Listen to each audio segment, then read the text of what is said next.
नमस्कार दोस्तों, मैं डॉक्टर ललित कुमार गंगेले अपने इस चैनल की एक और बहुत ही इम्पोर्टेंट न्यूरोलॉजिकल बैकग्राउंड के वीडियो में आप सबका बहुत बहुत स्वागत करता हूं। और अभी जो है सवेरे के लगभग 4:30 बजे हुए हैं, इसलिए थोड़ा सा माफी चाहूंगा अगर आप लोगों को मेरी आवाज हल्की सी मोटी लग रही हो, क्योंकि नींद खुल गई थी और दिमाग में था वीडियो बनाने का, तो मैंने सोचा क्यों ना समय का सदुपयोग करा जाए, तो उसके लिए माफ कीजिएगा। जैसा कि आप लोग जानते हैं, मैं ऑलरेडी न्यूरोलॉजिकल सीरीज के ऊपर इस चैनल पे बहुत ही इंपॉर्टेंट वीडियो बना चुका हूं। मैं एट्रोफी ऑफ ब्रेन के ऊपर मैंने वीडियो बना रखा है, मैंने मल्टीपल स्क्लेरोसिस के ऊपर वीडियो बना के रखा है, उसके अलावा मैंने स्ट्रोक या फिर इन्फेक्शन ऑफ ब्रेन पे भी वीडियो बना के रखा है। इसके अलावा भी बहुत तरह से वीडियो बना के रखे हैं। बट आज का जो वीडियो है ये न्यूरोलॉजी के अंदर एक बहुत ही विवादास्पद टॉपिक के ऊपर है। वो क्यों, आपको आगे समझ में आ जाएगा। ये वीडियो है एन्सेफेलोमलेशिया, जैसा कि आप लोग थंबनेल में देख रहे हैं और टाइटल में देख रहे हैं। इस वीडियो के मैंने दो नाम रखे हुए हैं। एक रखा है मैंने एन्सेफेलोमलेशिया। जैसा कि आप लोग जानते हैं, मैंने जो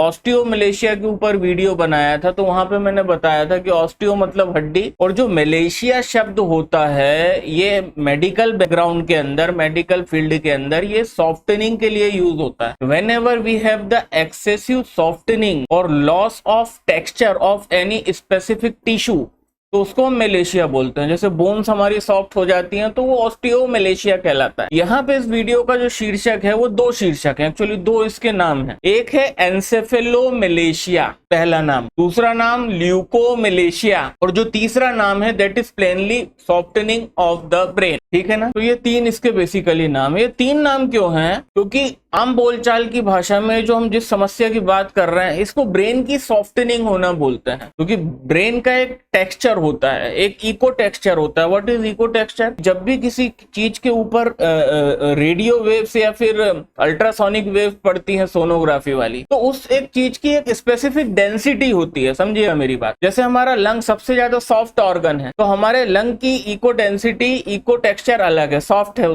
हमारा लीवर सबसे हार्ड ऑर्गन है हमारी बॉडी के अंदर, तो हमारे लीवर की जो इको टेक्सचर है या इको डेंसिटी है वो हार्ड है। उसी तरह से ब्रेन की एक स्टैंडर्ड ब्रेन, एक आम व्यक्ति के अंदर जो ब्रेन होता है, जो भेजा होता है, उसका एक स्पेसिफिक उसका मतलब टेक्सचर होता है। ठीक है ना। अब होता क्या है कि जब वो जो कंसिस्टेंसी है, वो जितनी डेंसिटी है ब्रेन की, ठीक है, वो जो उसका इको टेक्सचर है, उस इको टेक्सचर से ब्रेन थोड़ा सा ज्यादा सॉफ्ट होने लगता है, तो this condition is known as the softening of brain. ये बिल्कुल नॉर्मल है इसके लिए टर्म। और या फिर एन्सेफेलोमलेशिया। What is एन्सेफेलोमलेशिया? जो एन्सेफेलो शब्द है ये इसके लिए हमारे कपाल के लिए यूज होता है ना, मतलब ब्रेन के लिए। सेफेलो मतलब सेरिब्रम की बात कर रहे हैं। ठीक है। तो एन्सेफेलोमलेशिया ये भी नॉर्मल शब्द है इसके लिए। बट ल्यूकोमलेशिया थोड़ा सा इसके अंदर विवादास्पद है, क्योंकि अगर आप गूगल करेंगे ल्यूकोमलेशिया को, तो ल्यूकोमलेशिया जो शब्द है वो ल्यूकोमलेशिया के रूप में गूगल पे नहीं मिलेगा। वो आपको एक स्पेसिफिक डिजीज के नाम पे मिलेगा, पेरीवेंट्रिकुलर ल्यूकोमलेशिया, जो छोटे बच्चों में, न्यूबॉर्न्स में होता है। कि न्यूबॉर्न्स के अंदर जब किसी भी कारण से दिमाग की ब्लड सप्लाई हैम्पर्ड हो जाती है, कई बार इंट्रायूटेराइन दिक्कतों के कारण होती है कि अगर माँ का स्ट्रेचर छोटा है, बेबी का साइज बड़ा है, तो उसका जो प्रेशर पड़ता है छोटे वोम के अंदर बड़ा बच्चा, तो ये सब कारण से,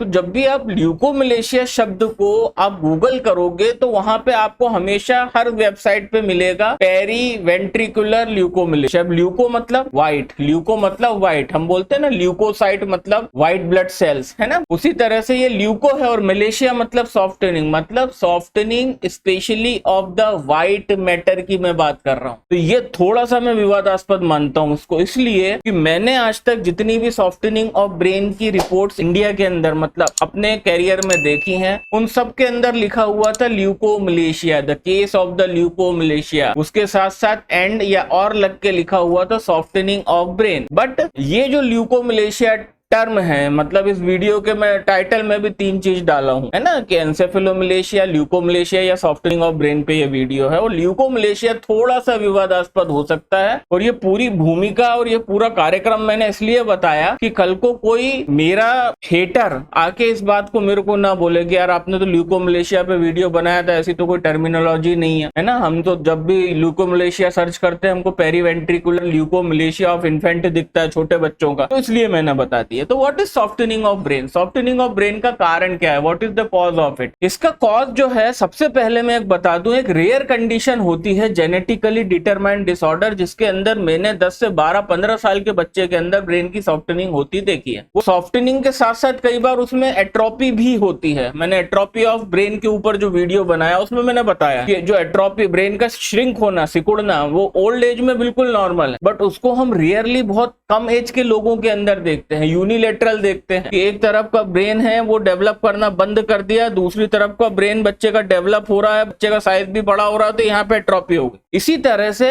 ल्यूकोमलेशिया कई छोटे बच्चों के अंदर एज ए अननोन ओरिजिन का जेनेटिकली डिटरमाइंड डिसऑर्डर के रूप में हम देखते हैं। तो इसका पहला कॉज है, स्पेशली इन द किड्स, छोटे बच्चे हो गए, एडोलसेंस हो गए, टीनेजर्स हो गए, उनके अंदर, क्योंकि अगर उनके अंदर होगा तो कोई और कारण नहीं हो सकता, कोई रहस्यमय कोई जेनेटिकली डिसऑर्डर होगा तभी होगा। First cause. सेकंड कॉज क्या है इसका? दूसरा कॉज जो है वो सारे बहुत कॉमन कॉज हैं कि किसी को ट्रांजिएंट इस्केमिक अटैक आ गया है, मतलब ब्रेन के अंदर जो ब्लड सप्लाई है उसके अंदर ट्रांजिएंट अगर वो इस्केमिक अटैक आया है, वहां पे पहले से इन्फेक्शन था, तो अगर इन्फेक्शन ठीक ठाक बड़े एरिया में हो तो वहां पे हमको सॉफ्टनिंग ऑफ ब्रेन उतने एरिया की देखने को मिलती है। इसके अलावा जो स्ट्रोक के केसेस होते हैं, स्ट्रोक के जो सीवियर केसेस होते हैं, उसके अंदर हम बहुत फ्रिक्वेंटली देखते हैं सॉफ्टनिंग ऑफ ब्रेन को होते हुए। उसके अलावा क्रॉनिक इस्चीमिया ऑफ ब्रेन, कई बार बहुत सारा कोलेस्ट्रॉल के डिपोजिशन के कारण कई बार ब्लड ब्रेन बैरियर से कुछ एम्बोलिज्म वगैरह दिमाग में पहुंच जाते हैं और वो कोई बड़ी ब्लड वेसल को ब्लॉक कर देते हैं, उसकी वजह से भी ब्रेन की सॉफ्टनिंग होती है, जो कि इन्फेक्शन के साथ होती है।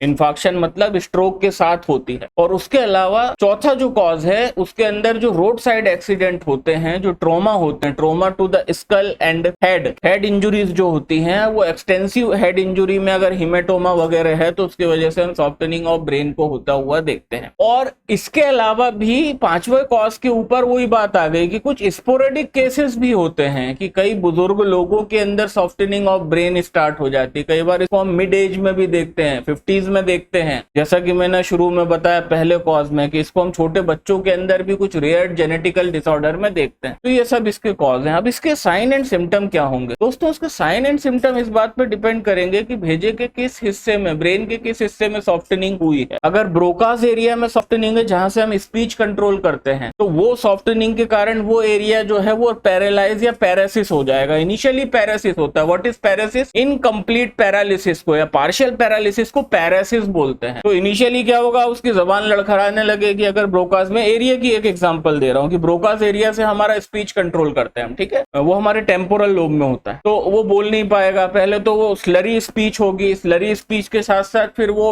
उसके शब्द टूटने लगेंगे, आर्टिकुलेशन ऑफ टंग प्रॉपर नहीं होगा, और ओवर द पीरियड आप देखोगे कि he will face a vast difficulty in speaking. उसी तरह से सेरिबेलम में अगर किसी कारण से एट्रोपी ऑफ ब्रेन, सेरिबेलम में सॉफ्टनिंग ऑफ ब्रेन अगर हुआ, तो सेरिबेलम हमारा कोऑर्डिनेशन करने का काम करता है, तो सेरिबेलम में अगर कुछ दिक्कत होगी तो वो बंदा बैलेंस नहीं बना पाएगा। इसके अलावा डिपेंड करता है किस ब्रेन के एरिया में है। अगर कोई हमारे मोटर एरिया में होगा, मोटर एरिया मतलब कोई पार्ट को कंट्रोल करता है, फर्ज करिए अपर लिम्ब को कंट्रोल करने वाले एरिया में है, अगर वहां पे सॉफ्टनिंग ऑफ ब्रेन हो गई तो फिर बंदा धीरे धीरे पैरालाइज होने लगेगा। उसके अलावा कुछ जनरल सिम्टम्स रहेंगे कि डिजीनेस होना, ठीक है, बिहेवियरल चेंजेस होना, उसके अलावा माइल्ड हेडेक होना, और ये सारी चीजें एसोसिएटेड होगी विथ मोर और less permanent science of neurological defect भी हमको दिखेंगे। तो हमको समझ जाना चाहिए कि ब्रेन में कुछ चल रहा है। एमआरआई कराएंगे, एमआरआई सीटी स्कैन पे आपको दिख जाएगा कि it is the case of the encephalomalacia या फिर सॉफ्टनिंग ऑफ ब्रेन। अब आते हैं हम सीधे सीधे इसके होम्योपैथिक ट्रीटमेंट में। आप सब लोग जानते हैं एलोपैथी के अंदर there is no such medicine कि इस कंडीशन को रिवर्ट बैक कर सके। खैर रिवर्ट बैक हम भी कितना कर पाएंगे ये हमको एग्जैक्टली नहीं पता है, to be very frank, but at least हम इस फिनोमिना को अपनी होम्योपैथिक मेडिसिन से आगे बढ़ने से रोक सकते हैं। और मैं हमेशा हर न्यूरोलॉजिकल वीडियो में कहता हूं कि हमारी यही प्रायोरिटी होनी चाहिए ट्रीटमेंट की। तो the two most important medicine indicated in the case of the softening of brain या फिर एन्सेफेलोमलेशिया या फिर leukomalacia are, the first one is the phosphorus in the 30 potency, 4 pills 3 times a day, and the second medicine will be the Baraita carb in the 30 potency, 4 pills 3 times a day, and the initially जो treatment रहेगा वो हमको एक झटके में करना है बिना रुके कम से कम 3 महीने तक। और